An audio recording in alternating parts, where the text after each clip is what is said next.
नमस्कार साथियों, आज मैं फिर आप लोगों का अनअकैडमी के इस क्लास में इस महामंच पर स्वागत करता हूं।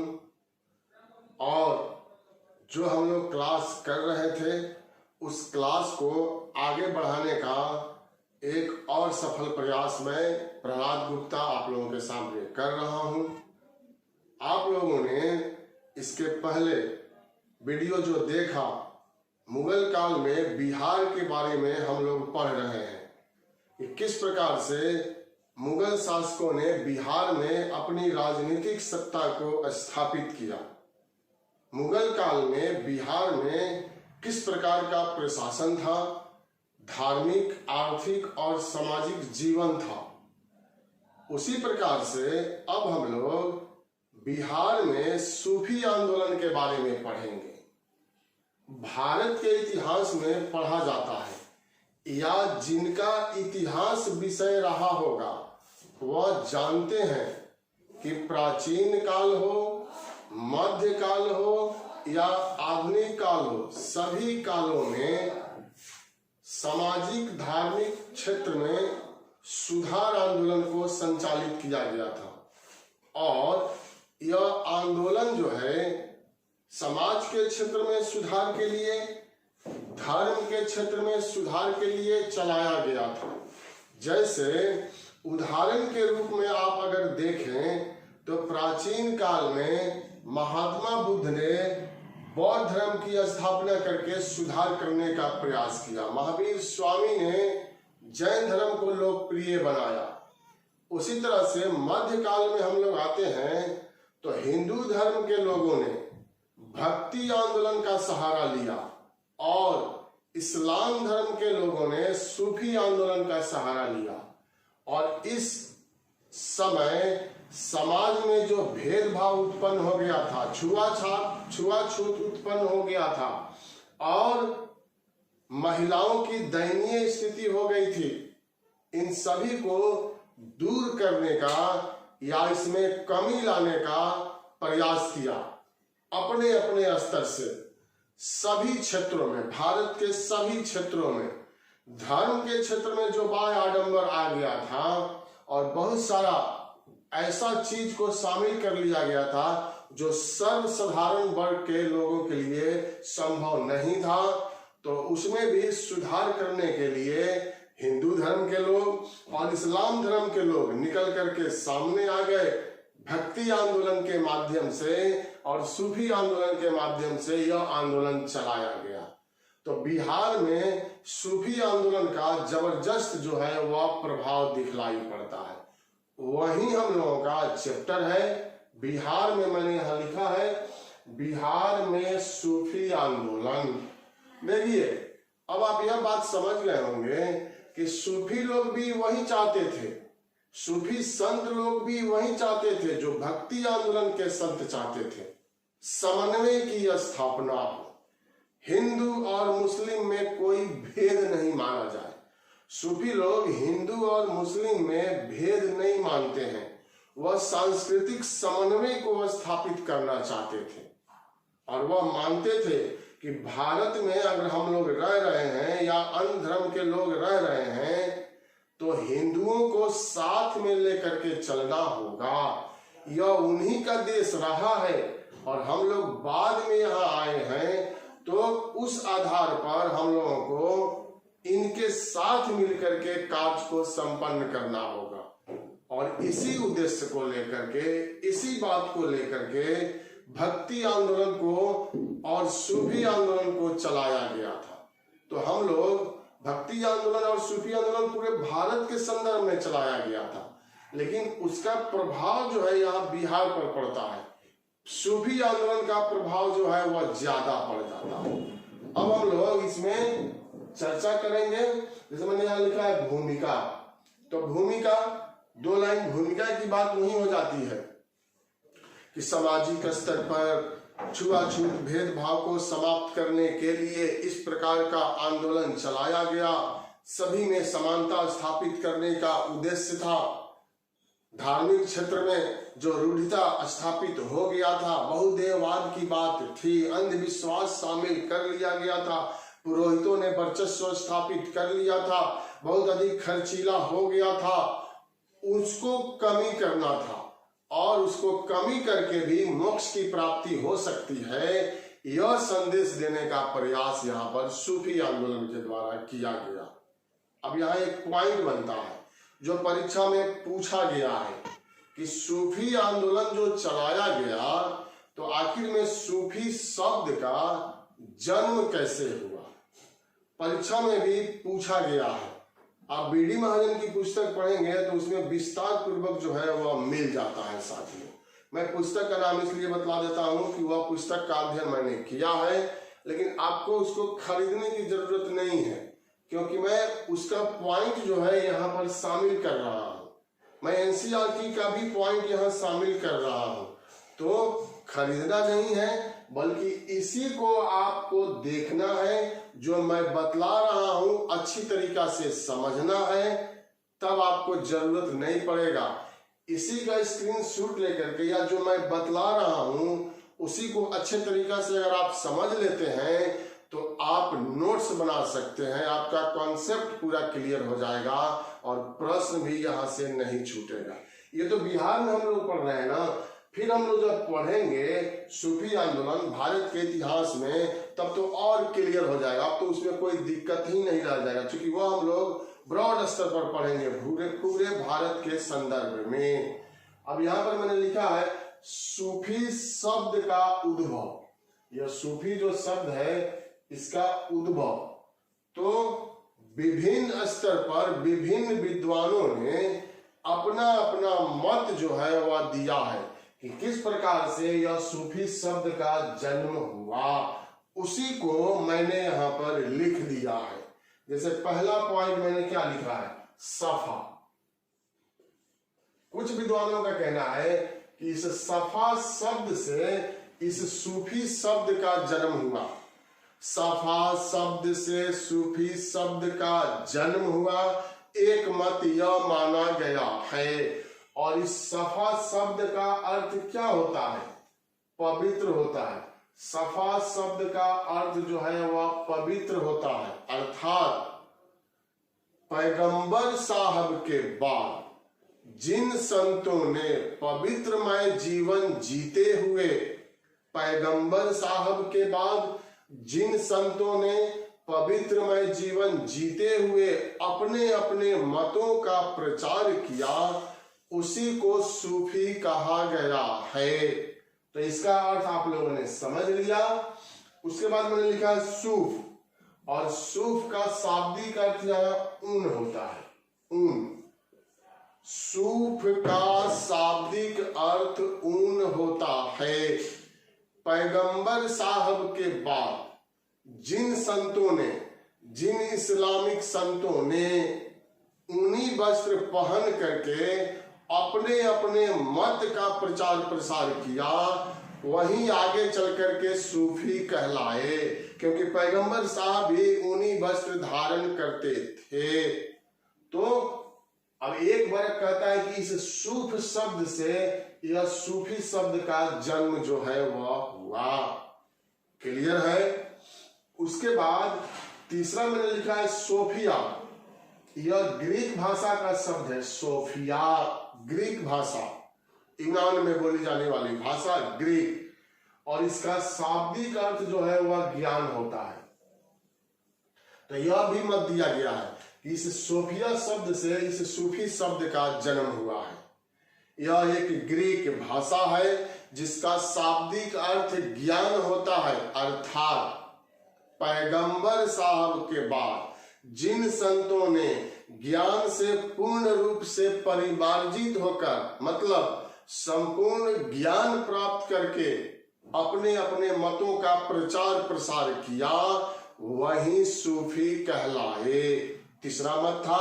एक अन्य मत मैंने यहाँ पर लिखा है, बीडी महाजन में एक और मत दिया हुआ है, और वह मत क्या है कि मक्का की पहाड़ी पर पैगंबर साहब ने जिस मस्जिद का निर्माण कराया था, सऊदी अरब में है मक्का की पहाड़ी, तो वहां पर पैगंबर साहब ने एक मस्जिद का निर्माण करा दिया था और उसी मस्जिद के सामने जिन संतों ने अध्यात्म में अपने आप को समर्पित करके ज्ञान को प्राप्त किया, वही आगे चल करके सूफी कहलाए। तो यही मत जो है वह दिया गया है साथियों सूफी शब्द के उद्भव के बारे में। अब अगर आप कोई भी मत जो है दे करके किसी भी व्यक्ति को आप समझा सकते हैं। अगर आप बीपीएससी के इंटरव्यू में जाते हैं और आपसे पूछ दिया जाए कि सूफी शब्द के उद्भव के बारे में आप क्या जानते हैं, कौन कौन सा मत स्थापित किया गया है, तो आप यही आंसर दे करके उनको संतुष्ट कर सकते हैं। अब एक यहाँ पॉइंट बनता है कि यह सूफी शब्द जो है, मैंने यहां लिखा है सूफी शब्द, इसका सर्वप्रथम प्रयोग किसने किया था? सूफी शब्द का जनक या सूफी शब्द का सर्वप्रथम प्रयोग किसके द्वारा किया गया था? तो बसरा के निवासी थे और इनका नाम है जाहिज। बसरा अफगानिस्तान में है और यहीं के रहने वाले थे जाहिज, जिन्होंने सबसे पहले सूफी शब्द का प्रयोग किया था। तो आप लोगों को यह सूफी शब्द का उद्भव स्पष्ट हो गया होगा और इसमें किसी भी प्रकार का अब कोई भ्रम की स्थिति नहीं रहा होगा। यह कुछ शब्दावली मैंने लिखा है। सीडीपीओ की परीक्षा इसके पहले जो हुआ था उसमें यह पूछा गया है। आपके पास क्वेश्चन बैंक बीपीएससी का होगा तो उसमें सीडीपीओ का भी क्वेश्चन होगा। तो शब्दावली से पूछा गया है। यह सूफी आंदोलन से संबंधित महत्वपूर्ण शब्दावली है और इस शब्दावली के अगर याद रख लेते हैं तो यहां से जो परीक्षा में प्रश्न पूछा जाएगा वह कभी भी आप नहीं भूल सकते हैं। संक्षिप्त बात है, पीर, आज भी यह शब्द मिलता है और पीर का शाब्दिक अर्थ क्या होता है? गुरु। गुरु को कहते हैं पीर सूफी आंदोलन के अंतर्गत। मुरीद, शिष्य को मुरीद कहा गया है। मान लीजिए आप सूफी आंदोलन के संत हो गए तो आपके शिष्य जो है मुरीद कहलाएंगे और आप जिस प्रिय शिष्य को अपना उत्तराधिकारी घोषित करेंगे कि मेरे बाद अब यही व्यक्ति इस संप्रदाय का नेतृत्व करेगा, उसको वली कहा जाता है। वली का मतलब उत्तराधिकारी होता है। खानकाह, मठ या आश्रम या दरगाह को खानकाह कहा जाता है, जहां पर वह लोग रहते हैं, अपनी कार्यस्थली को बनाते हैं और वहीं पर समाधि भी ले लेते हैं या उनकी समाधि भी बना दिया जाता है। तो मठ कह सकते हैं समझने के लिए, दरगाह कह सकते हैं समझने के लिए, आश्रम भी इसको कहा जा सकता है। तो इसमें समझना बहुत कम था। यह पॉइंट जो आप देख रहे हैं इसको याद कर लेना है। 4 ही तो शब्दावली है यहाँ पर। सबसे ज्यादा जो परीक्षा में पूछा जाता है वह यहां से पूछा जाता है। सबसे ज्यादा संप्रदाय और संस्थापक। आप क्वेश्चन बैंक निकाल करके देखिए, उसमें संप्रदाय और संस्थापक के बारे में पूछा गया है। माना जाता है अबुल फजल की पुस्तक आईने अकबरी है, उसमें 12 प्रकार के संप्रदाय, 14 प्रकार के संप्रदाय का उल्लेख किया गया है, जिसमें कुछ जो है बिहार में भी अपना प्रभाव जमाए हुए थे। बिहार के बारे में हम लोग पढ़ रहे हैं तो बिहार में यह 6 संप्रदाय का नाम मैंने लिखा है। साथियों, इस संप्रदाय को सिलसिला भी कहते हैं, तो चिश्ती सिलसिला भी लिख दे वह भी सही है। इस सिलसिला को वर्ग भी कहते हैं। तो संप्रदाय या सिलसिला या वर्ग कुछ भी कह दे, जवाब जो है वह बिल्कुल एक ही होगा। सबसे महत्वपूर्ण मैंने ऊपर यहाँ लिखा है, चिश्ती संप्रदाय के प्रवर्तक शेख मोइनुद्दीन चिश्ती। यह सभी तरह की परीक्षा में पूछा जाता है। शेख मोइनुद्दीन चिश्ती। जब हम लोग भारत के इतिहास पढ़ेंगे तो वहां पर चर्चा करेंगे। मुहम्मद गौरी जो है वह भारत पर आक्रमण करता है, और मुहम्मद गौरी जब भारत पर आक्रमण किया, तराइन का प्रथम युद्ध, तराइन का द्वितीय युद्ध, चंदावर का युद्ध, यह सब उसी के समय में होता है। तो उन्हीं के साथ मोइनुद्दीन चिश्ती जो है वह भारत आ गए थे। तो परीक्षा के लिए एक पॉइंट यह भी है, परीक्षा में आपसे क्या पूछेगा, क्वेश्चन भी मैं बताते चल रहा हूं कि मोइनुद्दीन चिश्ती भारत में किसके साथ आए। मुहम्मद गौरी के साथ आए, जो गोर वंश का शासक था। अफगानिस्तान से चलकर के यह आए थे और अजमेर में इन्होंने अपना कार्यस्थली बनाया। और भारत में चिश्ती संप्रदाय के प्रवर्तक का नाम क्या था, तो वह आपको यही हो जाएगा। आप तो साथियों, दूसरा क्वेश्चन जो है कि भारत में चिश्ती संप्रदाय के प्रवर्तक कौन थे, तो मोइनुद्दीन चिश्ती। आज भी आप लोग नाम सुनते हैं, विश्व स्तर पर नाम है अजमेर शरीफ, वहीं पर इनकी दरगाह है। और यह बिहार में भी इसका प्रभाव जो है वह दिखलाई पड़ता है। तो याद रखना है इतना पॉइंट। उसके बाद मैंने लिखा है सुहरवर्दी संप्रदाय। शिहाबुद्दीन सुहरवर्दी शब्द इसमें जुड़ा हुआ है, इसलिए नाम पड़ गया सुहरवर्दी संप्रदाय। एक सूक्ष्म अंतर मैं आप लोगों को बतला रहा हूं चिश्ती संप्रदाय और सुहरवर्दी संप्रदाय में। कॉन्सेप्ट के लिए, चिश्ती संप्रदाय के जो संत थे वह किसी भी पद को ग्रहण नहीं करते थे, वह धन दौलत नहीं लेते थे, किसी पदवी को प्राप्त नहीं करते थे, इनकार कर देते थे। लेकिन उसके विपरीत जो है यह लोग सब कुछ स्वीकार करते थे सुहरवर्दी संप्रदाय के। शिहाबुद्दीन सुहरवर्दी ने सिंध और मुल्तान को अपना कार्य स्थली बनाया था, और बिहार में भी सुहरवर्दी संप्रदाय जो है वह लोकप्रिय होता है। इसके बाद आप देखिए कादरी संप्रदाय का नाम मैंने यहाँ पर लिखा है, और यहाँ पर नाम है अब्दुल कादिर जिलानी। छोटा छोटा मैंने लिखा है अब्दुल कादिर जिलानी इसके प्रवर्तक थे। और यह संप्रदाय भी बिहार में अपनी उपस्थिति को दर्ज करा रहा था। तो प्रवर्तक का नाम याद रखिएगा। उसके बाद मैंने लिखा है फिरदौसी शेख बदरुद्दीन समरकंदी। शेख बदरुद्दीन समरकंदी फिरदौसी संप्रदाय के प्रवर्तक थे, और यह बिहार में सबसे ज्यादा लोकप्रिय संप्रदाय है। तो सबसे पहले हम लोग बिहार के लिए जो याद रखेंगे वह है फिरदौसी संप्रदाय। आगे भी इसकी हम लोग चर्चा करेंगे। उसके बाद है सतारी। अब्दुल्ला सतारी का नाम यहाँ लिखा हुआ है। अब्दुल्ला सतारी ने सतारी संप्रदाय की स्थापना किया था, और इसका भी कुछ प्रभाव बिहार में दिखलाई पड़ता है। अंतिम है नक्शबंदी संप्रदाय या नक्शबंदी सिलसिला की स्थापना उबैदुल्ला के द्वारा किया गया था। कई नाम है इसमें। उबैदुल्ला ने इसकी स्थापना किया, और बाकी बिल्ला इसके भारत में प्रवर्तक माने गए। भारत में लोकप्रिय बनाने का कार्य जो है वह संपन्न किया था। तो यह संप्रदाय और संस्थापक से महत्वपूर्ण जो है वह बात है। क्लियर हो गया होगा इतना बात।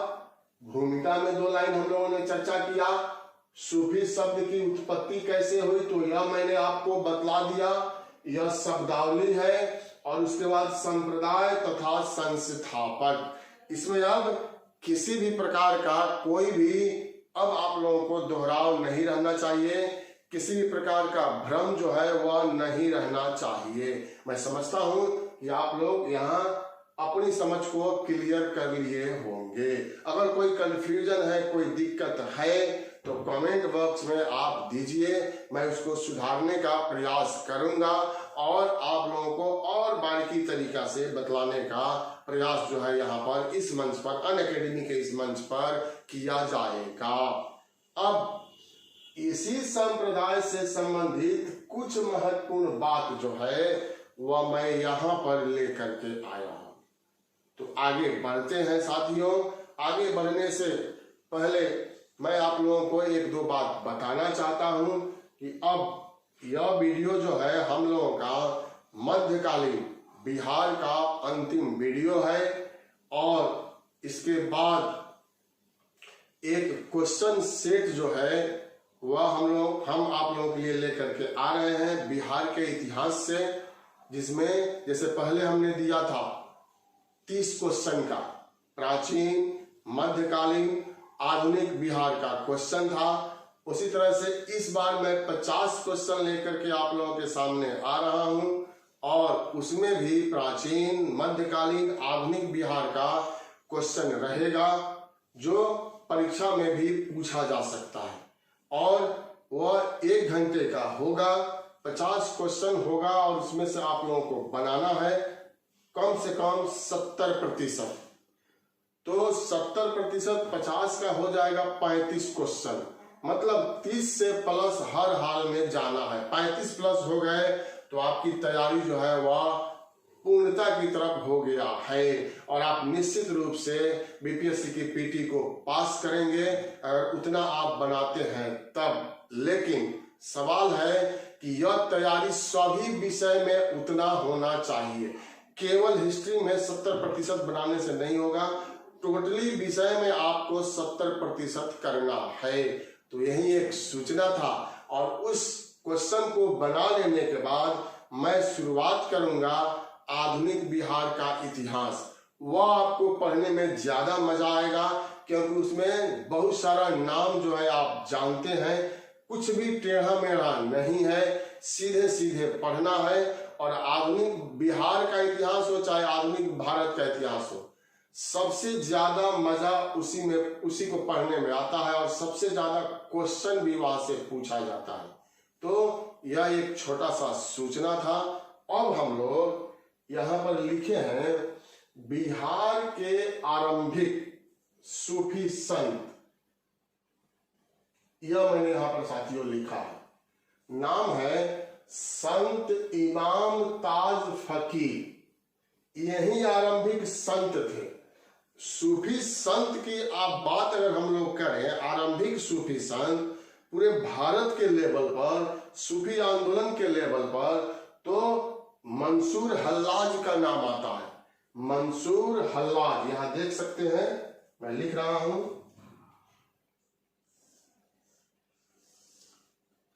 मंसूर हल्लाज और रबिया, यह प्रारंभिक सूफी संत है लोग। मंसूर हल्लाज जिन्होंने अपने आप को अनहलक घोषित कर दिया था, यह जो व्यक्ति है यह प्रारंभिक सूफी संत है लोग।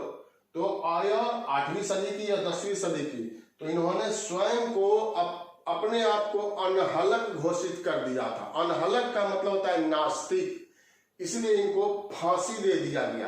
तो भारतीय स्तर पर पूछेगा तो यह आंसर होगा, लेकिन हम लोग बिहार स्तर पर पढ़ रहे हैं तो बिहार के आरंभिक सूफी संत कौन थे? तो नाम आप यहां देख रहे हैं, इमाम ताज फकीर, यह याद रखना है, प्रारंभिक सूफी संत।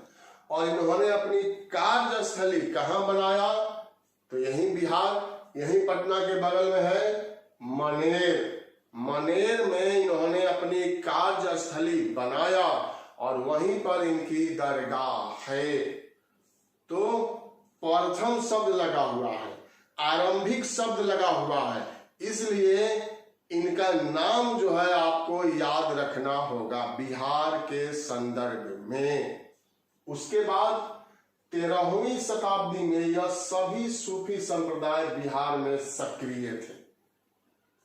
प्रारंभिक में 12वीं सदी की हम लोग बात कर रहे हैं, लेकिन 13वीं सदी तक आते आते यह जितना भी मैंने यहाँ लिखा है, आप देख रहे हैं, यह जितना भी मैंने लिखा है, यह सभी संप्रदाय जो है वह 13वीं शताब्दी में बिहार में जो थे वह सक्रिय थे, लोगों की मनोदशा को बदल रहे थे। यह नहीं कर रहे थे कि आप हिंदू धर्म के हैं तो मुस्लिम धर्म में हो जाए, नहीं, इसके कट्टर विरोधी थे कि वह हिंदू धर्म के हैं तो हिंदू धर्म में ही रहे, जबरदस्ती इनको मुस्लिम धर्म का अनुयायी नहीं बना दिया जाए या इस्लाम धर्म के अनुयायियों को जबरदस्ती हिंदू धर्म में परिवर्तित नहीं कर दिया जाए, इसके यह विरोधी थे। यह पक्षधर किसके थे? समन्वय के, कि सभी धर्म एक समान है, सभी धर्म में अच्छाई और बुराई का समावेश है, और जिसकी इच्छा जिस धर्म में रहने की है उसमें उसको रहने दिया जाए। यह सोच था सूफी आंदोलन के संतों का। अब यहाँ पर यह पॉइंट आप देखिए, बिहार में सबसे अधिक चिश्ती और सुहरावर्दी संप्रदाय के संतों ने समन्वित संस्कृति के विकास में अपना योगदान दिया। यहाँ ध्यान देना है, यह मैंने लिखा है चिश्ती और सुहरावर्दी, सबसे अधिक चिश्ती और सुहरावर्दी तो समन्वित संस्कृति के विकास में योगदान दिया। इसका मतलब यह नहीं है कि यह बिहार में सबसे ज्यादा लोकप्रिय था, नहीं, समन्वय स्थापित करना अलग हो गया, लोकप्रियता का मामला अलग हो गया। सबसे अधिक लोकप्रिय अगर आपसे पूछेगा तो क्या जवाब होगा? बिहार में सूफी संप्रदाय में सबसे ज्यादा लोकप्रिय कौन संप्रदाय था, मैंने अभी चर्चा किया था, और वह हम लोगों का आंसर क्या हो जाएगा, यहाँ पर भी मैंने लिख दिया है, और यह होगा फिरदौसी। तो इसके लिए आप तैयार रहिएगा, 66वीं बीपीएससी की परीक्षा में यह पूछा जा सकता है। याद हो गया ना कि बिहार में सबसे ज्यादा लोकप्रिय कौन संप्रदाय था? जवाब आपको देना है फिरदौसी। दूसरा क्वेश्चन मैं आपसे यहां पूछ रहा हूं कि मोइनुद्दीन चिश्ती ने भारत में चिश्ती संप्रदाय की स्थापना किया, इन्होंने अपना कार्यस्थली कहां बनाया था? जवाब दीजिए। अजमेर में बनाया था। अजमेर शरीफ का दरगाह विश्व प्रसिद्ध है, तो वही मैंने यहाँ पर लिखा है, कंफ्यूजन में नहीं पड़ना है। आंसर होगा फिरदौसी। सब शेख मखदूम सरफुद्दीन याहिया मनेरी नाम है। शेख सरफुद्दीन याहिया मनेरी भी इनको कहते हैं संक्षिप्त में, शेख सरफुद्दीन याहिया मनेरी, या मखदूम शब्द भी जुड़ जाएगा, शेख मखदूम सरफुद्दीन याहिया मनेरी। अब दूसरा पॉइंट है कि फिरदौसी संप्रदाय के सबसे लोकप्रिय संत कौन थे? तो क्या हो जाएगा? शेख मखदूम सरफुद्दीन याहिया मनेरी सबसे लोकप्रिय थे, और वह बिहार में भी सबसे लोकप्रिय थे। यह पूछा जा सकता है साथियों, मैं इस पर बहुत अधिक जोर दे रहा हूं इस शब्द पर। इसका मतलब है कि यह इस बार की परीक्षा में पूछा जा सकता है। यहाँ पर मैंने लिखा, इनके बारे में 2-3 लाइन मैंने यहाँ चर्चा किया है। तो शेख मखदूम सरफुद्दीन याहिया मनेरी बिहार में फिरदौसी संप्रदाय के सबसे लोकप्रिय संत, पहला पॉइंट। दूसरा पॉइंट क्या होगा? दरगाह इनका कहाँ है? देखिए मनेर प्रसिद्ध है, यहाँ भी मनेर मैंने लिखा है, और इनका भी दरगाह जो है वह मनेर में है। क्लियर है? मनेर जाइए आप, मनेर का लड्डू भी विश्व प्रसिद्ध माना जाता है। कभी मनेर जाएं तो वहां का लड्डू लें और लड्डू खाएं, दोस्तों को खिलाएं, अपने घर ले जाएं।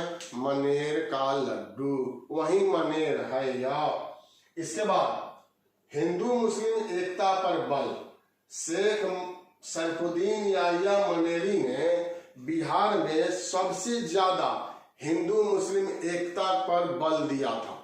समन्वित स्थापित करने का तो इन लोगों ने कार्य किया, लेकिन एकता स्थापित हो जाए, किसी प्रकार का विरोध नहीं हो एक दूसरे में, एक दूसरे की बातों को समझे माने, इस पर ज्यादा जोर मनेरी साहब ने दिया था। अब यहाँ अगला लाइन है, इनके पिता मखदूम याहिया मनेरी, यही शब्द इसमें जोड़ लिया गया है, मखदूम याहिया मनेरी, मतलब इनका सरफुद्दीन नाम था। तो इनके पिता हैं मखदूम याहिया मनेरी, इनका मकबरा जो है बारी दरगाह या बड़ी, दोनों का शब्द का प्रयोग है, बारी दरगाह या बड़ी दरगाह के नाम से मशहूर है। मनेर में ही है इनका भी, या तो बारी कहते हैं, देखिए यहाँ बारी मैंने लिखा है, या बड़ी भी आप कह सकते हैं, बड़ी दरगाह जो मनेर में स्थित है। लेकिन इनके बारे में अभी तक बीपीएससी में नहीं पूछा गया है, लेकिन शेख मखदूम सरफुद्दीन याहिया के बारे में बीपीएससी में पूछा गया है। फिरदौसी संप्रदाय के बारे में बीपीएससी में पूछा गया है, क्योंकि सबसे ज्यादा लोकप्रिय यही था। अब इसके बाद अहमद चरमपोश की दरगाह बिहार शरीफ में है। इसी संप्रदाय के एक और संत थे, यहाँ पर मैंने लिखा है अहमद चरमपोश, और इनकी दरगाह अगर पूछ दे तो यह बिहार शरीफ में है। कहां पर है? तो बिहार शरीफ में है। यह शेख अलाउद्दीन चरमपोश के शिष्य थे। अहमद चरमपोश जो है शेख अलाउद्दीन चरमपोश के शिष्य थे। तो यह लोग बिहार की धरती के रहने वाले, और बिहार की धरती पर इन्होंने अपनी कार्यस्थली को बना करके समन्वित स्थापित करने का, समन्वय स्थापित करने का, समाज और धर्म के क्षेत्र में सुधार करने का अथक प्रयास किया था। तो यहाँ तक की बात मैंने आप लोगों को बतलाया, और निश्चित रूप से यह आप लोगों को समझ में आया होगा। जब भारत का इतिहास पढ़ते हैं ना, तो अकबर का भी नाम आता है, शेख सलीम चिश्ती का नाम आता है, निजामुद्दीन औलिया का नाम आता है, पढ़ा जाता है साथियों। उसमें कहा गया है कि शेख सलीम चिश्ती के दरबार में हमेशा जाते थे अकबर, पुत्र की प्राप्ति नहीं हो रही थी तो, और उन्हीं के आशीर्वाद से इनको पुत्र की प्राप्ति हुआ था अकबर को, और इसीलिए उन्होंने अपने पुत्र का नाम क्या रख दिया था? सलीम रख दिया था। शेख सलीम चिश्ती के सम्मान आप कह सकते हैं, उन्हीं की स्मृति या सम्मान में सलीम नाम रखा गया था, और वही सलीम आगे चल करके जहांगीर के नाम से विख्यात हुआ था। तो मुगल वंश के शासकों ने भी इस आंदोलन में अपना सहयोग दिया था। जैसे दारा सिकों का नाम आ जाता है, दारा सिकों का नाम सुने होंगे, बीपीएससी में पूछा गया है कि निम्नलिखित में से कौन मुगल बादशाह पढ़ा लिखा नहीं था? ऐसे ही शब्द का प्रयोग किया गया है, पढ़ा लिखा नहीं था। तो आंसर अकबर है, आयोग के द्वारा अकबर को ही दिया गया आंसर। तो उसके विपरीत क्या हो जाएगा कि मुगल काल में कौन मुगल घराने का व्यक्ति था जो सबसे ज्यादा योग्य, विद्वान और सबसे ज्यादा पढ़ा लिखा था? तो दारा सिकों का नाम आता है, और दारा सिकों भी इस सूफी आंदोलन में और इस सूफी संतों में विश्वास करते थे। मियां मीर ने उनको कादरी संप्रदाय में दीक्षित किया था। कहने का मतलब कि सूफी आंदोलन इसलिए विकसित हो गया, इसलिए भारत के विभिन्न क्षेत्रों में फैल गया, क्योंकि यहाँ के शासकों ने उसको प्रश्रय दिया और खुद उसका अनुसरण कर लिए। उसको लोकप्रिय बनाने में अपनी शक्ति का भी उन लोगों ने प्रयोग किया। लोगों को समझाने में वह सफल हो गए। तो इसलिए यह सूफी आंदोलन लोकप्रिय हो जाता है। अब साथियों यहाँ पर मैंने चिश्ती संप्रदाय लिखा है, जो यहाँ पर मैंने आप लोगों से सवाल किया चिश्ती संप्रदाय। तो चिश्ती संप्रदाय बिहार में इसके प्रमुख संत, तो छोटा सा नाम है शेख फतह। अगर पूछ दे, क्योंकि पहला और प्रमुख तो पूछा जाता है, या तो आप भी जानते हैं कि चिश्ती संप्रदाय के बिहार में प्रमुख संत कौन थे? शेख फतह थे। और इन्होंने चिश्ती संप्रदाय को बिहार में इसका प्रचार प्रसार करने में महत्वपूर्ण भूमिका निभाया था। और यही लेकर के आगे बढ़ते हैं और बिहार के क्षेत्र में इसको फैलाने का कार्य जो है वह संपन्न करते हैं। उसके बाद फिरोज तुगलक के समय में, फिरोज तुगलक जो हम लोग पढ़े हैं, फिरोज तुगलक के समय में शेख बरहान, यह भी छोटा नाम है, शेख बरहान ने बिहार की यात्रा किया था। अब यह एक पॉइंट बन जाता है, इसको हम लोग स्टार दे करके भी नोट कर सकते हैं। और स्टार दे करके जो आप नोट करेंगे वह सबसे पहले याद रखेंगे, वह एक आपका सिंबल हो जाएगा कि यह महत्वपूर्ण पॉइंट है और सबसे पहले हमको इसी को याद करना है। अब पूछ देगा परीक्षा में कि तुगलक वंश के समय या फिरोज तुगलक के समय कौन से चिश्ती संप्रदाय के संत या कौन से सूफी संत ने बिहार की यात्रा किया था, तो वह आंसर हम लोग का क्या हो जाएगा? शेख बरहान जो है वह बिहार की यात्रा करते हैं। क्लियर है? कोई इसमें कंफ्यूजन नहीं होना चाहिए। नहीं है, जवाब दीजिए आप लोग। उसके बाद कादरी संप्रदाय मैंने यहां लिखा है, कादरी संप्रदाय, अब्दुल कादिर जिलानी इसके प्रवर्तक। और क्या लिखा मैंने? प्रथम संत, यहां देखना है आपको, तब इधर हम लोग बढ़ेंगे। प्रथम संत का नाम है अली शेर। तो प्रथम शब्द लगा हुआ है यहां। कादरी संप्रदाय के प्रथम संत बिहार में कौन थे? अली शेर, बिल्कुल छोटा नाम है, अली शेर थे। और इनका मकबरा कहाँ है? कुटुम्बा मैंने यहाँ लिखा है, बहुत छोटा है मैंने लिखा है, इसलिए मैं आप लोगों को बोल रहा हूं थोड़ा तेज में। कुटुम्बा, कुछ लोग बोलते हैं कि सर बहुत धीरे क्यों बोल रहे हैं? या जितना वोकल पावर रहेगा उतना ही ना बोलेंगे। तो सुनने में बस सुन लिया जाए उतना ही तक माना जाएगा, आंखों से देख लिया जाए, जो अक्षर पढ़ा जाए आपका आंख सही है, बोल लिया जाए और कान के द्वारा जो सुन लिया जाए इसका मतलब आपका कान सही है। इसी तरह से होता है। वैसे पढ़ने वाले विद्यार्थी में अधिकांश का जो है यह चश्मा जो है वह लग जाता है। लग जाता है कि नहीं? इसका मतलब यह नहीं कि उसका आंख खराब हो गया, वो तैयारी कर रहा है, वह त्याग कर रहा है, वह तपस्या कर रहा है, इसलिए यह लग जाता है। और यह कोई बुराई नहीं है। अब तो एक से एक तकनीक आ गया है। लेंस लगा लीजिए, इसको हटा दीजिए, कुछ ज्यादा पैसा खर्च कीजिए, बहुत महंगे महंगे लेंस अब आ गए हैं तो आप लगा सकते हैं। जॉब में जाइए, बीपीएससी पास कीजिए, जब सैलरी उठाइए तो उससे अपने शौक को पूरा कीजिए। जरूरी नहीं है कि आंख खराब हो जाएगा तभी चश्मा लगाना है, ऐसे भी शौकिया में भी आप चश्मा लगा सकते हैं। आप देखते होंगे आईएएस कैडर के जो लोग होते हैं वह काला काला बड़ा वाला चश्मा जो है वह लगाते हैं। आईपीएस कैडर के जो लोग हैं वह बड़ा बड़ा लगाते हैं। तो बीपीएससी वाले भी लगा सकते हैं, लेकिन बीपीएससी के अधिकारी थोड़ा संकोच करते हैं।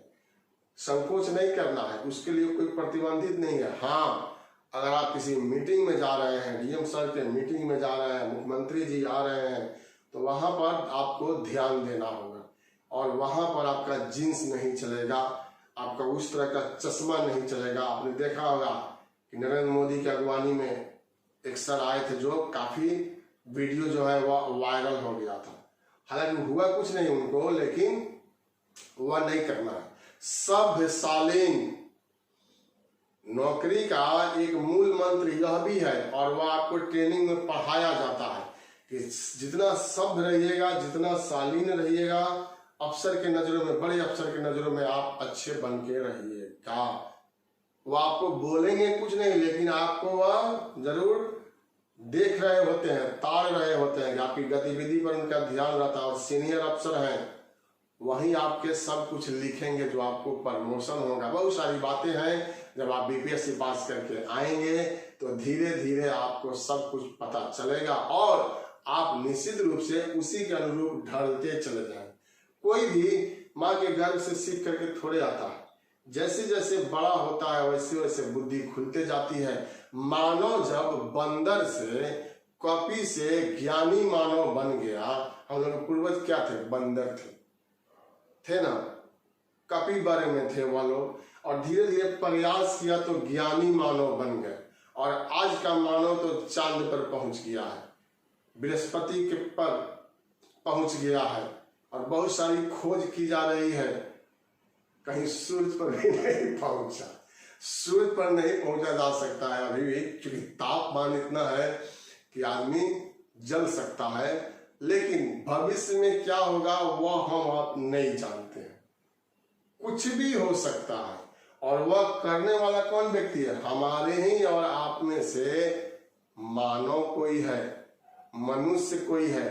तो मनुष्य का जितना ब्रेन है, दिमाग है, किसी भी जीवित प्राणी का नहीं है। और उसी में से एक आप लोग हैं जो इस वीडियो को देख रहे हैं, लाइक कर रहे हैं, सब्सक्राइब कर रहे हैं, शेयर कर रहे हैं, और साथ साथ कमेंट में सुझाव भी दे रहे हैं। गौरव भाई बोलते हैं कि स्लो क्यों पढ़ा रहे हैं? तो यह मेरा आदत है, स्लो पढ़ाना कोई गलती थोड़े है। जल्दीबाजी में पढ़ाने की क्या जरूरत है?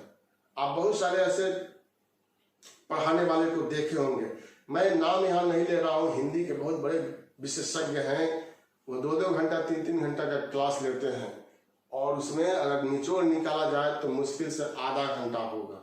लेकिन वह जैसे समझाते हैं, बताते हैं, मिलियन में उनका व्यू जाता है।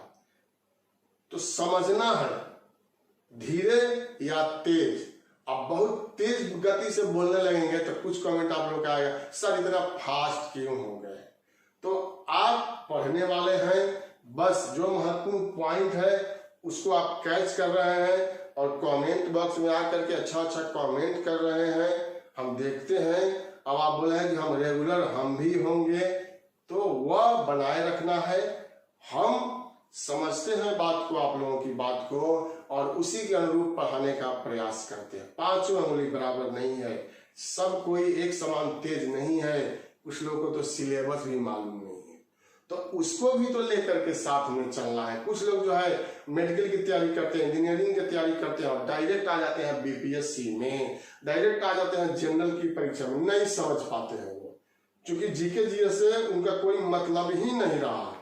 तो उसको भी तो ध्यान में रखना है। यही मैं आपको बताना चाहता हूँ आप लोगों को, कि मैं भी आप लोगों की जगह पर रहता तो कहता कि बहुत स्लो पढ़ा रहे हैं सब, धीरे धीरे, और आवाज जो है वह कम है, तो कम बेस होते रहता है, एडजस्ट करना है। जब ट्रेन में लोग चढ़ते हैं तो बहुत भीड़ भाड़ होता है, आप देखे होंगे, आप लोगों के साथ भी यह गुजरा होगा कि ट्रेन में चढ़े, हल्ला दंगा हो रहा है, आपको सीट नहीं मिल रहा है, 5 आदमी के बदले 7 आदमी बैठ गए, आप भी उसमें घसका करके जबरदस्ती करके बैठ जाते हैं। ट्रेन जब बढ़ती है आगे, जैसे जैसे बढ़ने लगती है, सब कोई उसमें समायोजित हो जाता है, एडजस्ट हो जाता है। पहले विरोध, पहले कुछ झगड़ा वाले बोल, और बाद में फिर घुल मिल जाना, यहाँ तक घुल मिल जाना कि आप अपना बिस्कुट निकाल के उनसे पूछेंगे खाइएगा। तो वही बात है, समझना है, और इस समझदारी को यहाँ पर लगाना है। मैं कादरी संप्रदाय की बात कर रहा था साथियों, और कादरी संप्रदाय में मैंने कहा कि प्रथम संत जो है अली शेर, मकबरा इनका कुटुम्बा में है, यह औरंगाबाद में है, औरंगाबाद जिला के कुटुम्बा में। अब यहां देखिए बिहार में अन्य प्रमुख संत कौन थे? छोटा छोटा मैंने लिखा है मखदूम मोहम्मद मुन्नाम। यह बिहार में अन्य प्रमुख संत हैं कादरी संप्रदाय के। बिहार शरीफ में इनका जन्म हुआ था। मखदूम मोहम्मद मुन्नाम का जन्म बिहार शरीफ में हुआ था। इन्होंने पटना में मीर तकी मस्जिद का निर्माण कराया। तो अगर यह आ जाए, अभी तक तो आया नहीं है कि मीर तकी मस्जिद का निर्माण किसने कराया, तो मखदूम मोहम्मद मुन्नाम ने मीर तकी मस्जिद का निर्माण कराया। कहां पर कराया? तो पटना में कराया था। तो यही कादरी संप्रदाय से साथियों महत्वपूर्ण बात है। यहां तक हम लोगों का क्लियर हो गया सूफी आंदोलन में। अब उसके बाद है नक्शबंदी संप्रदाय। नक्शबंदी, यह कोई चित्र बनाते थे तो पहले उसका नक्शा बनाते थे और तब उसमें भिन्न भिन्न रंग का प्रयोग करते थे। नक्शा बना लिया और उसके बाद 10 रंग हो, 5 रंग हो, जो जितने भी रंग हो प्रकार के, तो वह रंगों को उसमें भरते थे। इसीलिए इन लोगों को नक्शबंदी कह दिया गया। और मैंने यहां लिखा है नक्शबंदी संप्रदाय के प्रवर्तक का नाम है उबैदुल्ला। यहां पर देखिए नक्शबंदी संप्रदाय प्रमुख संत शाह काले। इस संप्रदाय के प्रमुख संत बिहार में थे जिनका नाम था शाह काले, यह नाम है। और इनका मकबरा जो है पटना में है। पटना में जो पश्चिम दरवाजा है, पश्चिम दरवाजा में ही इनका मकबरा है। तो एक ही तो नाम है और एक ही नाम है तो यह आसान है, शाह काले। उसके बाद मुगल बादशाह औरंगजेब इस संप्रदाय के संत मुल्ला मोहन के शिष्य थे। मुल्ला मोहन, मोहन शब्द जुड़ा हुआ है, आप समझ सकते हैं, मुल्ला मोहन, हिंदू से मुस्लिम। तो औरंगजेब भी इस संप्रदाय से संबंधित हैं। आप इस तथ्य से समझ सकते हैं कि औरंगजेब ने भी इसको प्रश्रय दिया था। हालांकि इस संप्रदाय के एक संत थे शेख अहमद सरहिंदी, शेख अहमद सरहिंदी, जिन्होंने अकबर की धार्मिक नीतियों की आलोचना किया था। एक वही प्रमुख संत निकल करके आते हैं जो अकबर की धार्मिक नीतियों की आलोचना करते हैं और स्वयं को मुजद्दिद घोषित कर देते हैं। मुजद्दिद, मुजद्दिद का मतलब होता है धर्म सुधारक। तो यही तो महत्वपूर्ण बात है सूफी आंदोलन से। निष्कर्ष में अगर आप 2 लाइन जोड़ना चाहते हैं नोट्स बना करके, तो मैंने यहां लिखा है निष्कर्ष, सूफी आंदोलन का प्रभाव प्रत्यक्ष या अप्रत्यक्ष सभी क्षेत्रों पर पड़ा था। देखिए मुख्य परीक्षा में भी पूछा जाता है फुल क्वेश्चन। बीपीएससी में भक्ति आंदोलन के बारे में अब तक 3 बार परीक्षा में पूछ दिया गया है। भक्ति आंदोलन ने सूफी आंदोलन को प्रभावित कर दिया और सूफी आंदोलन ने भक्ति आंदोलन को प्रभावित कर दिया।